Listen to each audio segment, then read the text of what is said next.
Well, good afternoon. It's a privilege to be here in Ottawa. And as Jerry pointed out, I'm in the investment business. I got involved in the investment business back in 1990 after spending 10 years in university and accumulating too many degrees. I eventually had to find a job and start to work. And I got involved in a little mutual fund company called AIC Funds. And I met the founder of AIC in the McMaster University gym working out in the morning. And Michael Lee Chin said, I've got this little company and I've got some ideas. Why don't you join me? And so there was about $12 million in assets of client money. And I started working with Mike, and we were incredibly blessed through the 1990s into 2000s. That company went from $12 million to $15 billion. One of the fastest growing, well, it was the fastest growing mutual fund company, the largest privately owned fund company. And eventually we sold that in 2009 to Manulife. And that's when I started up ROCKLINC Investment Partners to look after sort of medium net worth clients, although it's hard to turn down friends and people that you know. And so we've got quite the mix of wonderful clients that we look after their assets. And so I come from that background. I also, at university, I have a couple of business degrees, a commerce degree and an MBA, and I did a science degree up at Waterloo University. But the most important degree that I finished was a Master of Arts in theology and in philosophy. And I'm going to talk a little bit about theology and philosophy today and tie that into some of the challenges that we see in the world, which I think are fairly large and very serious. And so I've entitled my presentation, A Call to Build Back Better, okay? And so over the past few years, a lot of politicians have been trumpeting the idea of building back better. I'm sure you've heard that expression way too much. Unfortunately, most of the policies have little to do with improving the conditions of the populace and more to do with chaining the citizenry to the state. If we're serious about building back better, shouldn't any rebuild lead us in the direction of a more vibrant, free, and prosperous country for all citizens, and not just a small horde of Davos elites? What is happening to our freedom of speech? What's happening to our property rights, our economic opportunity, religious freedom, and other civil liberties in our countries? And I'm speaking in particular about most of our Western countries. I know we've got quite the mix of people here today, and it's a privilege to speak to all of you. But I'm really zoning in on a lot of our Western countries. They seem to be slipping away, a lot of these freedoms. And is this really the way we want to build back better?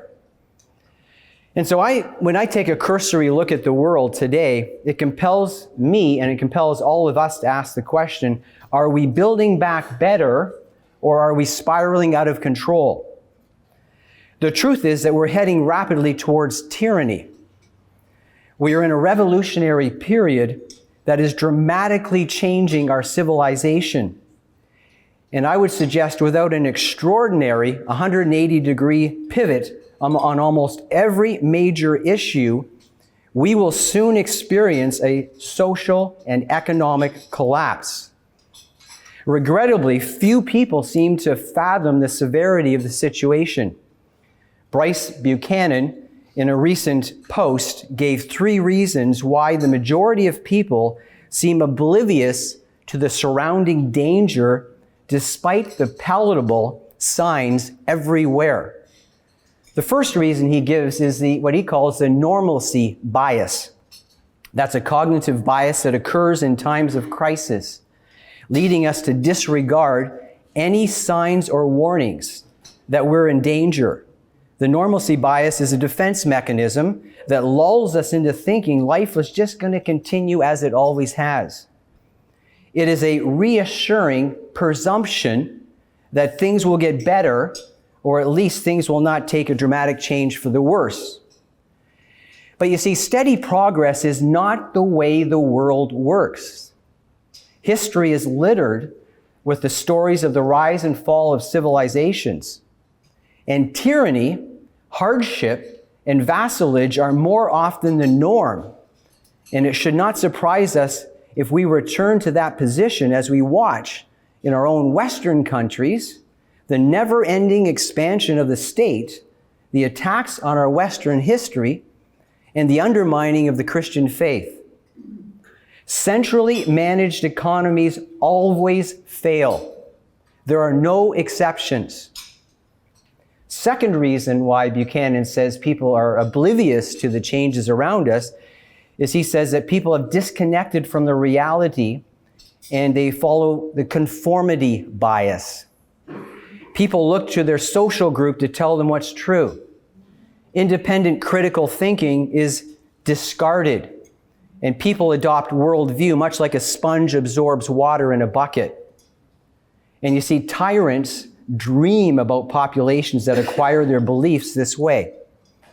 The strategy is quite simple. Lie with impunity and dumb down the populations. There are no limits to the lies when the target audience is essentially removed from reality and a framework of truth. In the book 1984, George Orwell symbolized this by showing that the model citizens readily accepted the government decree that 2 + 2 = 5. Many of the lies today are equally absurd. They are direct contradictions of what we know to be true. How else can you convince a population that a man can choose to be a woman and even have a baby, and that the nuclear family is a danger to society? How can you increasingly convince humanity that it should become another thing in the Internet of Things and commit its own suicide? Alexander Solzhenitsyn and Václav Havel, two brilliant opponents of tyranny, said that simply telling the truth was one of the most lethal weapons citizens must use against tyrants. Solzhenitsyn famously stated that the simple step of a courageous individual is not to take part in the lie. One word of truth outweighs the world, he said, and he's exactly right. The third reason why populations can be easily distracted, if you will, and not focus on what's taking place is that they're absorbed with trivial pleasures while the prison walls are being built around them.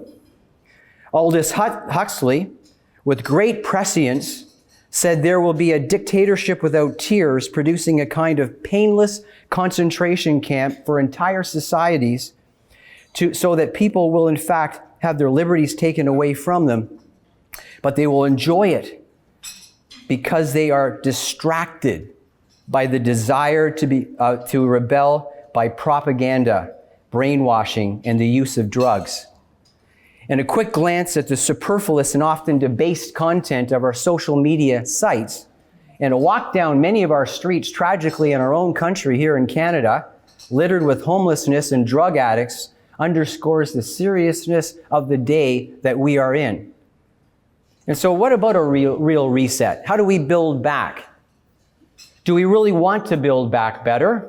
Or are we deluding ourselves, and is it just a popular tagline that we throw around?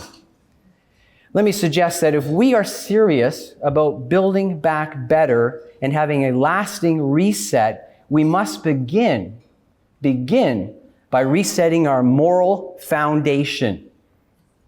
In the past, the moral foundation in the West was rooted in Christianity and the Holy Scriptures.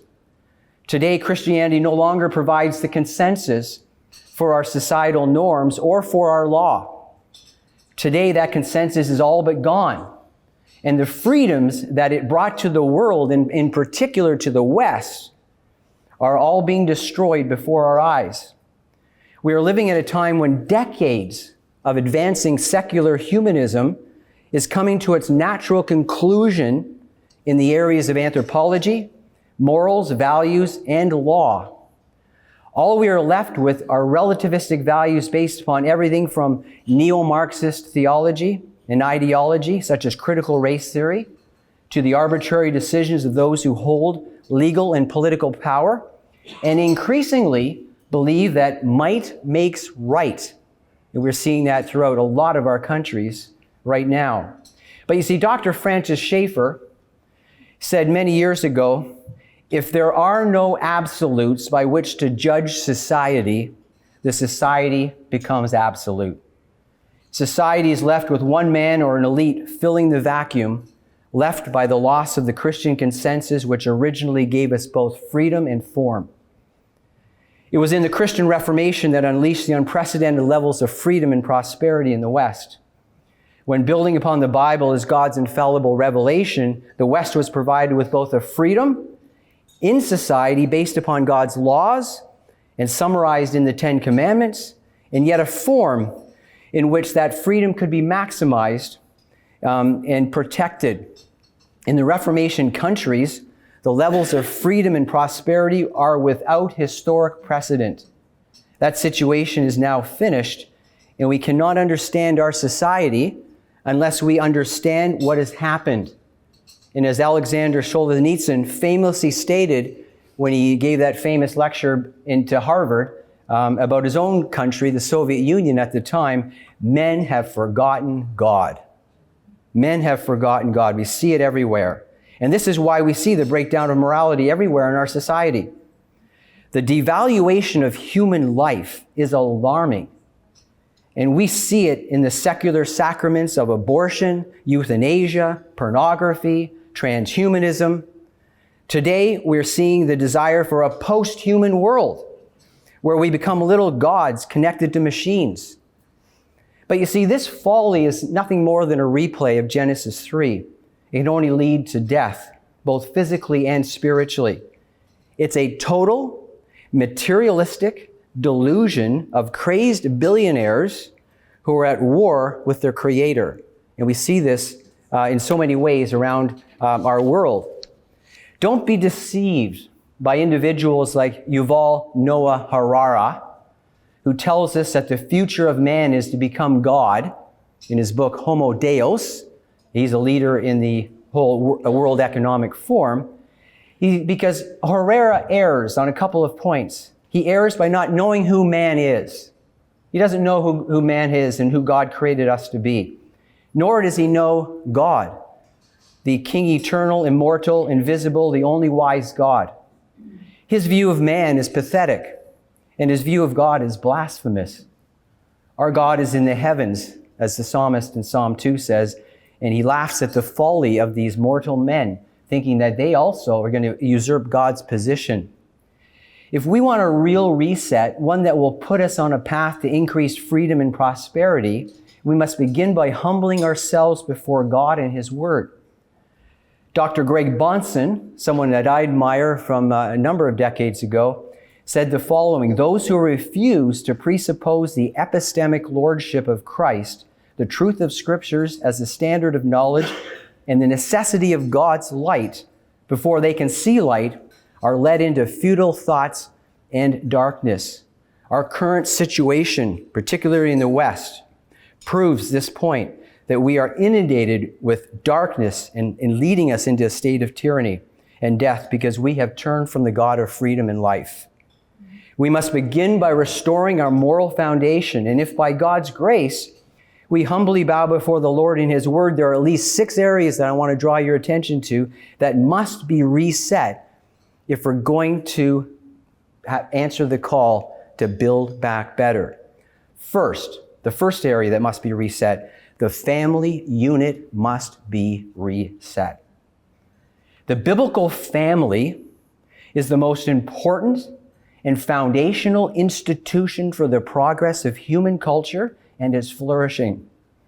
No culture, society, or economy can withstand the destruction of the home. The assault on marriage, the sexual revolution, the attack on children are destroying our civilization because they're ultimately attacks upon God. Any attempt to build back better without the reestablishment of the nuclear family as the creative norm will end in failure. It is in the home where the foundation of all education takes place, including the development of the virtues and the ethics necessary for a free and democratic society. The triune God is the creator of the family, and it is in the Scriptures that He has given us the blueprint on how to organize and build families that honor and reflect Him. The family is a place where God's grace can rest and be seen in beautiful ways. Or it can be a battlefield filled with strife and disharmony. We all know too many situations where family life is ugly, violent, and marked by abuse, drunkenness, drugs, sexual immorality. Too many families are dangerous places to be raised because Christ is not at the center of the home. The state, along with many of our institutions in the West, and I say this, and I've thought about using this word, but I believe that the state and many institutions in the West hate the Christian family and are doing everything they can to destroy the home. Why? The question you ask, why? Well, there's a number of reasons, but the biggest reason I see is because a well-ordered home is the most powerful bulwark against the expanding totalitarianism. Strong homes, small government. Weak homes, large government. We must reset the home. Second, we must reset all of our educational institutions. If the fear of the Lord is the beginning of wisdom, as the writer of the book of Proverbs says, there are massive implications for our educational institutions. All knowledge must begin with the Creator, in whom are hid all the treasures of wisdom and knowledge, as the Apostle Paul tells us. How can we know what is true apart from the one who is truth, capital T? In the West, our most prestigious universities were founded by devout Christians in pursuit of truth and in obedience to Holy Scripture. Take a moment and look at the mottos of our older universities. I'll just mention Harvard. Harvard, Veritas means truth, this pursuit of truth. How does a school like Harvard end up with a president that gets there through plagiarism and lies and dishonesty? One of the universities I attended is McMaster University, founded by entrepreneur William McMaster. And one of the motto that they use is taken from Colossians 1:17. In Him, all things hold together or consist. In Him, Christ. Because how can you have a university where you have diversity of different disciplines with no unity at the center, at the core? And that's, of course, the crisis within our places of education. What is education without a Creator who upholds and sustains the universe by the word of His power and has revealed Himself in both natural and special revelation? A look at our educational institutions today reflects the devastating results of rejecting God. Rather than opening the minds of students to truth, our universities have closed the minds of students and left them drowning in a sea of confusion, futility, meaninglessness, and evolutionary chance. One thing is sure, don't trust the science now coming out of most of our universities. Did you see that recent report by Wiley? Wiley recently reported that they reviewed 11,000 peer-reviewed scientific papers and determined them all to be fake. In fact, one of the largest scam industries is now the $30 billion academic journal industry. What do you say to that when some of the best research coming out of our universities is fake? Well, I echo the words of the prophet Isaiah in Isaiah 59:14. He says, "So justice is turned away and righteousness stands at a distance, for truth has stumbled in the public square, and honesty cannot enter." Our schools must be reset. We need a moral base. We need to ultimately base them on the Creator, the one of truth. Third, we must reset the priority to protect private property and invest in the development of the earth's resources. Rather than attacking the right to private property, we must affirm the right to the ownership of the earth's resources in the hands of individuals. No economic system produces a level of wealth efficiently and effectively and manages the earth's resources better than the free market economy. In fact, no other system comes close. To suggest that people would be happier not owning anything is sheer folly and another lie. To strip people of their God-given property rights, a policy being promoted by some of the richest people in the world, while they buy up the property, would lead to abject poverty and tyranny for the masses. God has created a resourceful earth, separate from Himself, and placed mankind as His vice regents on earth to develop and harness the earth's resources. In an age characterized by climate ideology, zero-sum welfare economics, it is essential that we begin with the truth concerning the abundant wealth and rich diversity of God's created order. Any culture that begins with the ideology of artificial limits, deifying the creation, and a zero-sum vision of economic life will always find it more rational to hinder development and take from those who actually produce in the guise of distributive justice, instead of increasing production through innovation, capital accumulation, human creativity. The economy will stagnate and lead to a loss of wealth and decreasing standards of living, which is exactly what we see. Herbert Schlossberg adeptly pointed out that the question of distribution cannot be separated from the question of production, which itself is rooted in one's view of the richness of creation and your view of the Creator. And I quote Schlossberg. He says the following, and we'd be well to listen to what Schlossberg's saying. We're seeing this in a devastating way in our own country. Redistribution changes production. People do not willingly produce goods they know will be seized for the benefit of others. The redistribution will find that there is less to distribute, for the redistributory economy is less than zero sum, it's negative sum. The predictability of redistribution makes it sensible to reduce both investment and production in order to provide less for the tax collector. People consume more, hoard more, work less, save less, and invest less. Thus, redistribution is literally destructive of a nation's wealth, dismantling capital resources and providing disincentives to replace them. End of quote. We must reinvigorate private ownership of property, private enterprise, and protect those rights. Fourth, we must reset the size of government. And I know I'm in Ottawa, and I'm saying this to a lot of people that work with governments, but I say this without any embarrassment whatsoever. Rather than expanding the state, we must absolutely and substantially reduce the state. Over the past 60 years, Western countries have allowed the public sector as a percentage of GDP to increase from 20%, in Canada it was 20% in 1960s, to over 45%. In Canada it hit 52% in the COVID days because of the deficit spending. In countries like France, it's up to 60%. But you see, without a dramatic reduction in the size of the state, it is impossible to return to a strong, free, and prosperous economy. And all you folks know it, even if you don't admit it, but that the state is the most inefficient, wasteful, and unaccountable part of the economy.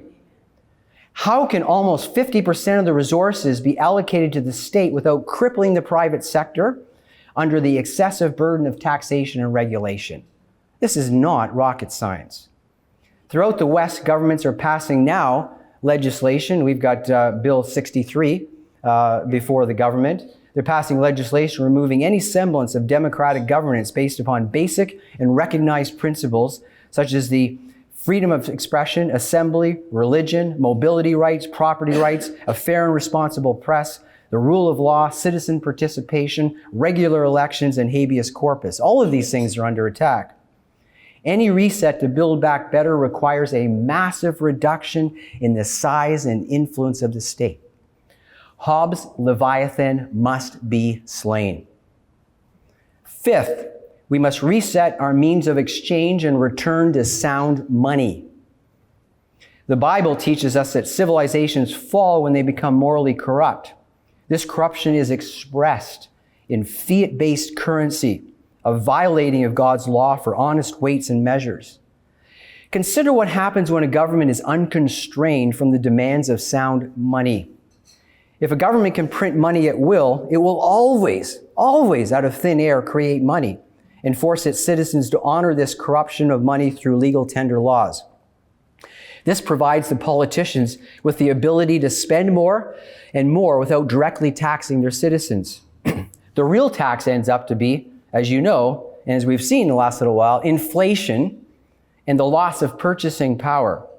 It is not hard to see how a degenerating currency can lead to a degenerating culture and vice versa. As political pressure builds to print money to empower interest groups, the constitutional constraints on government power vaporizes. And we saw this in a lot of our countries through the COVID period and the just massive expansion in the money supplies. The Western world has experienced the very dangerous degeneration of which Friedrich Hayek warned in his excellent book, The Road to Serfdom.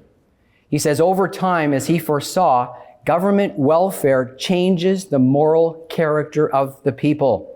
Society demands more free lunches, which require ever more fiat currency. The state crowds out the self-reliance of the citizen. What economists call moral hazard becomes endemic, whereby individuals are allowed to enjoy the benefits of irresponsible behavior while pushing off the costs onto society at large. For example, any introduction of a universal basic income would be absolutely crippling to our economy financially. But more than that, it is a rejection of our humanity. It scoffs at the truth that we're made in the image of God and that work is the meaning of life. God created each of us to cultivate His glory through work.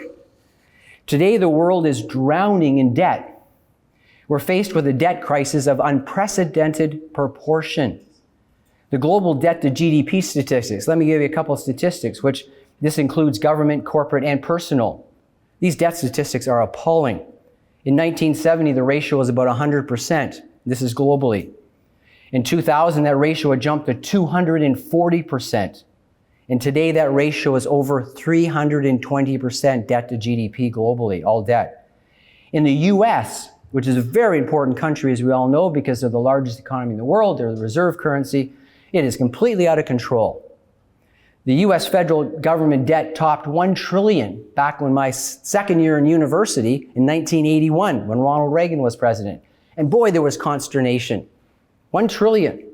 Today it sits at almost $36 trillion. The federal government in the US the last year or two has been adding $1 trillion between every 100 and 120 days. If you don't think that's out of control, I don't know, you should really go back. You need another math class, I think, to go back to school, right? The annual compound rate of growth in government debt over the last 41 years has been almost 9%, whereas GDP is about 4.5%. So you've got a doubling of debt growth over the capacity to fund that debt. And see, you don't, again, need a PhD from Harvard or from Carleton here in Ottawa to realize that this trend is not sustainable. In order to service that debt, what's happened? Well, central banks around the world have dramatically increased the money supply, otherwise known as cranking up the printing press. In the US, the Federal Reserve has grown its balance sheet, money supply, if you will, from $800 billion in 2008, prior to the financial crisis. It topped $9 trillion in the COVID days, is now down to about 7.8.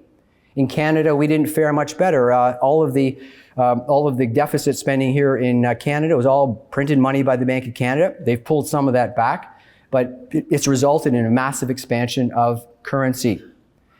And so this is a major issue. We've also had issues of, the death of sound money, dishonest politics, immoral economic policies, modern monetary theory, I should say. MMT became a darling for a while until it all blew up in inflation. But again, these are all theories that get spun every 20, 30 years. We should be wiser instead of falling for them. And so we must be, again, very, very focused on a return to sound money, disciplined financial conditions. If we've learned anything in the West, all of this expansion of debt and all of this expansion of the money supply, what's it done? It's crushed the standard of living. If you're a 25-year-old coming out with an undergraduate degree from a university here in Canada, you are on the poverty line. And it might be years before you could ever afford to buy a house. Completely changed from 30 years ago when I entered into the workforce, a little over 30 years ago.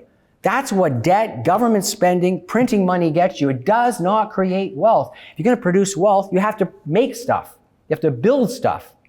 You have to be productive in your economy.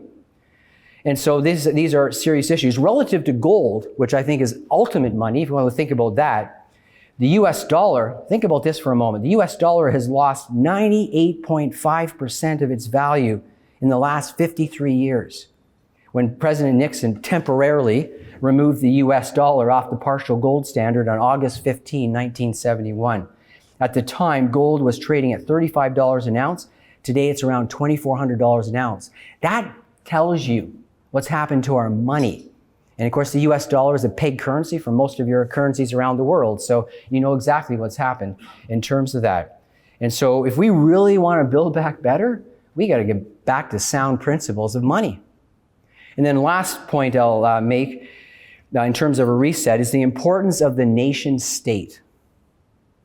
There are 3 reasons why we need to reset this as an absolutely essential, that we have strong nation states. First, multiple nation states provide healthy competition between countries. And we've got lots of countries in here, and it's wonderful. As some of the ambassadors are coming in, they're telling me about, let's work together, let's trade together. Absolutely. Countries that trade together are going to be much more friendly and take advantage of the second point here, why you have countries trading and strong nation states, and that's comparative advantage. Some countries are better at certain things than others, and we can profit from that, and we can trade with each other. But the most important thing I want to mention today is that the loss of national sovereignty and the expansion of globalism and the global state, if this continues, will lead to the greatest level of tyranny and human suffering in the history of the world. The globalist dream is to dethrone God and replace him with some sort of technological wizardry. The horror of such a world is beyond comprehension and must be opposed by all of us. To concentrate power into the hands of one government or one group of globalists would be devastating to the future of humanity. Jeremiah 17:9 in the Old Testament, the scripture says, the heart, speaking about the human heart, the heart is deceitful above all things and desperately sick. Who can understand it? Genesis 6:5, we read, the Lord saw the wickedness of man was great in the earth, and that every intention of his thought, of his heart, was only evil continually.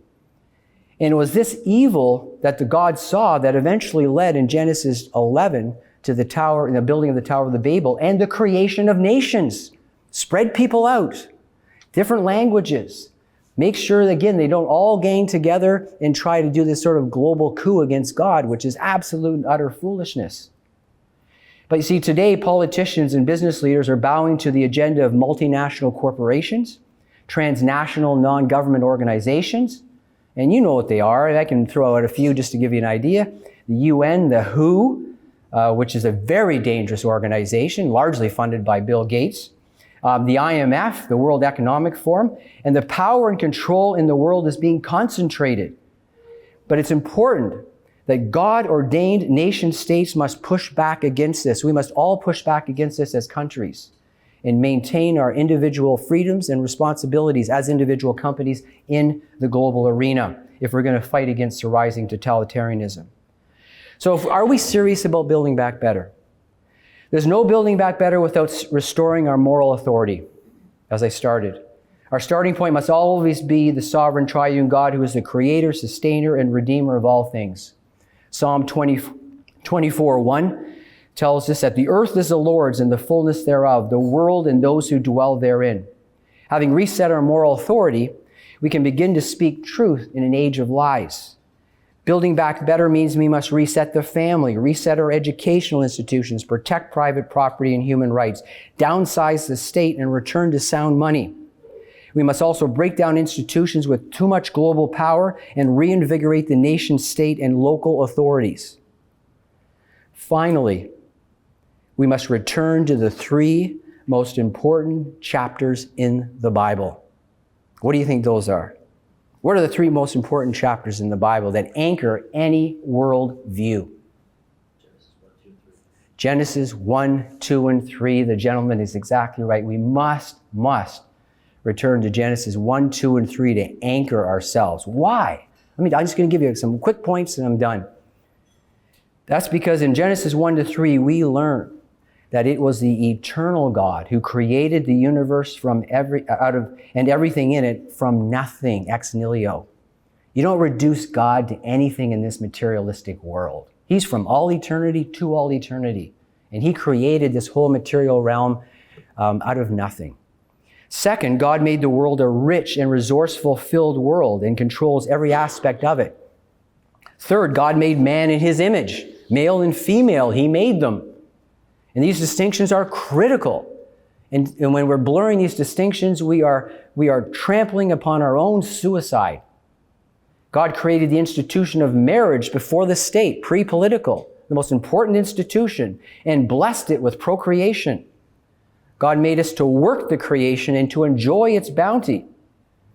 But you see, also in Genesis 3, we find out that man sinned and he rebelled against God. He wanted to become God. And it's the same old lie. The same old lie you're getting spun out of our, billionaire elites, the Google guys and Ray Kurzweil, and I could rattle off all the names, you know them. We're going to become God. How can we become God when the eternal God is not part of this world? He controls it, he runs it. But you're not going to reduce God to some materialistic, atoms and uploading your brain to the iCloud and hooking into a computer. That's just absolute science fiction delusion. But this is what many, many, many people are pushing towards, as we see within all the development of AI, which is a whole other area that we could talk about. Man sinned against God. But you see, God in his grace and mercy promised, despite that sin and a curse against the creation, that he would send a Savior. And we see that in Genesis 3:15, that from the seed of a woman is going to come a Savior that will crush Satan. And as we know, the biblical storyline, as the storyline goes on, at the appointed time, at the perfect time, Jesus Christ comes into the world, born of a woman, and he becomes a curse for us. And those who put their faith and trust in him, he dies a substitutionary death in our place and in our stead. And he's the one that takes our sins away if we put our faith in him. And see, salvation for Christians is not some Gnostic belief where we put off the human body and connect to a machine. No. Christian salvation is our hope of a new resurrection life, a glorified body, and living eternally in heaven with the Lord Jesus Christ and our God. And what a joy that's going to be. And so don't get pulled into the delusions of our day. What we need to be doing is getting back to the basics, what made the West so strong and free and prosperous, and reinvigorating those things. And then looking to God and asking him to forgive us for just the amazing sins of our country, of our nations, and that he would heal our lands, and that we would turn to him, and we will then find true life and freedom and prosperity, real prosperity, beyond anything that this world will ever deliver to us. And so I hope that's a challenge for you. I know I've covered off a fair bit of material. It's a little heavy for an afternoon luncheon, but listen, we live in dire days. These are important times that we live in, and we must, as leaders, make a difference. And even if you don't agree with me, I want to challenge you to think about this. And so God bless all of you, and thank you very much for your attention.